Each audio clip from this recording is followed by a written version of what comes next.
নমস্কার, ত্রিপুরার মেয়ে স্বপ্না চ্যানেলে সকলকে স্বাগত। কেমন আছো বন্ধুরা? আশা করি সকলেই ভালো আছো, আমিও ভালো আছি। আজ তোমাদের সঙ্গে শেয়ার করতে যাচ্ছি কাঁঠাল দানার রেসিপি। এই কাঁঠাল দানার রেসিপি কি করে তৈরি করেছি এত সুস্বাদু করে। আমাদের বাঙালিদের ভর্তাল আবার সকলেই, আর এই ভর্তা যদি হয় একটু হাঁড়িতে একটু চাল বেশিই নিতে হয়। কি কথাটা ঠিক বললাম তো? এত সুস্বাদু হয়েছিল সেটা। চলো কথা না বাড়িয়ে কাজে আসি। প্রথমেই কাঁঠাল দানাগুলিকে ছাড়িয়ে নিয়েছি। এই যে লাল যে খোসাগুলি, এগুলিকে ছাড়িয়ে নিলে বেশ ভালোই হয়, কিন্তু আমার সব কয়টা ছাড়ানো হয়নি। পরে সিদ্ধ করে বাকিটা ছাড়িয়ে নেব। এর মধ্যে একটু নুন দিয়ে কুকারে সিটি দিয়ে নিলাম কয়েকটা। এবার সিদ্ধ হওয়ার পর সেটাকে ভালোভাবে আর একটু ভালো করে ধুয়ে নিয়েছি। আর এই যে লাল ইসেগুলি সেগুলিকেও ফেলে দিচ্ছি। এবার তার মধ্যে এগুলিকে মিক্সিং করে নিতে হবে। তোমরা গ্রাইন্ডারেও মিক্সিং করে নিতে পারো, আমি তাই করেছিলাম। আর এদিকে পেঁয়াজ রসুন কুচিয়ে নিচ্ছি বেশি করে। এখন গরমকাল, গলার ভয়েসটাও কেমন হয়ে যাচ্ছে, ঘাম বসে বসে। এবার তার মধ্যে কাঁঠালের দানাগুলিকে মিক্সিং করে নেব। আর পেঁয়াজও আমার কাটা হয়ে গেছে। রসুনটা একটু পরিমাণে বেশি দিতে হবে, তাহলে টেস্টটা তার বাড়ে। যে কোনো ভর্তাতে রসুনটা আমাদের খুবই ফেভারিট। এই রসুন দিলে তার স্বাদও দ্বিগুণ হয়। তার মধ্যে দিয়ে দিলাম সর্ষের তেল। কড়াই গরম করে, তোমরা চাইলে রিফাইন তেলও ব্যবহার করতে পারো। আমি সর্ষের তেলটাই দিয়েছিলাম, কারণ তাতে স্বাদটা আরও বাড়িয়ে তুলবে। এইবার ফোড়নে দিয়ে দিলাম দুটো শুকনো লঙ্কাগুলি ভাজা হয়ে গেলেই তার মধ্যে এবার রসুনগুলিকেও দিয়ে দেবো ফোড়নে। কুচি কুচি করে কেটে নিয়েছি, তোমরা থেতেও করে নিতে পারো। এবার পেঁয়াজগুলিকেও দিয়ে লাল লাল করে ভেজে নেব।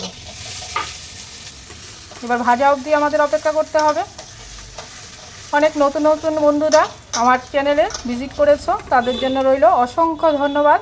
তোমরা এইভাবে আমার পাশে থেকো। পুরনো বন্ধুদের জন্য রইল অনেক অনেক শুভেচ্ছা।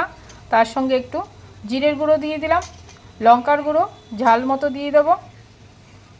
এবার তোমরা যেমন ঝাল খাবে তেমনই ঝাল দেবে। তার সঙ্গে দিয়ে দিলাম একটু পরিমাণ মতো হলুদ, দিয়ে ভালোভাবে নাড়াচাড়া করে নেব। কাঁঠালের দানা কলকাতায় এত ভালোবাসে, সত্যি। আমাদের ত্রিপুরায় কিন্তু কাঁঠাল দানাটাকে খুবই অবহেলা করে, কারণ ওখানে অ্যাভেলেবেল কাঁঠাল গাছের তলায় কাঁঠালের দানা পড়েই থাকে, কিন্তু কেউ নেয় না। কিন্তু কলকাতা কাঁঠালের দানা পেলে তার আর সত্যি। তবে আমিও যেহেতু কলকাতায় থাকি, এইটা কমই এখন আমরা পাই, আর সেটা করার চেষ্টা করি, কারণ আমি দু জায়গার রেসিপি দেখানোর চেষ্টা করি। সেই ত্রিপুরায়, যেহেতু আমি ত্রিপুরার মেয়ে, ত্রিপুরার অনেক রান্নাবান্নাই আমার চ্যানেলে থাকে। তাছাড়া আমি কলকাতারও রান্না অনেক কিছুই শিখে গেছি বর্তমানে থাকতে থাকতে।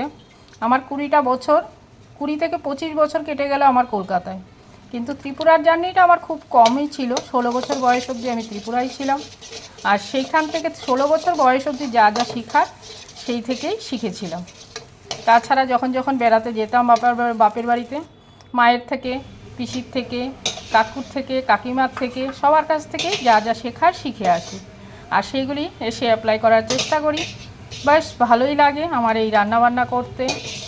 আর দুই জায়গার রেসিপি যেহেতু শেয়ার করতে পারি তোমাদের সঙ্গে, মনটাও ভালো লাগে। দেখো কত সুন্দর হয়ে গেল কাঁঠাল দানাটা। সঙ্গে নামানোর আগে একটু মিষ্টি দিয়েছি। এই দিয়ে সত্যি বলো কেমন হবে খেতে? দারুণ, আমার তো দারুণ লেগেছিল। তোমাদের কেমন লাগলো অবশ্যই কমেন্ট সেকশানে জানাবে। আর এইভাবে ত্রিপুরার মেয়ে স্বপ্না চ্যানেলের পাশে সদা সর্বদা জুড়ে থাকবে বন্ধুরা। ভালো থেকো, সুস্থ থেকো, আর গরমে বেশি করে জল পান করো, আর নিত্য নতুন রেসিপি বানাও, তোমরাও শেয়ার করো। দেখো কতটা টেস্টি হয়েছে। অনেক ধন্যবাদ।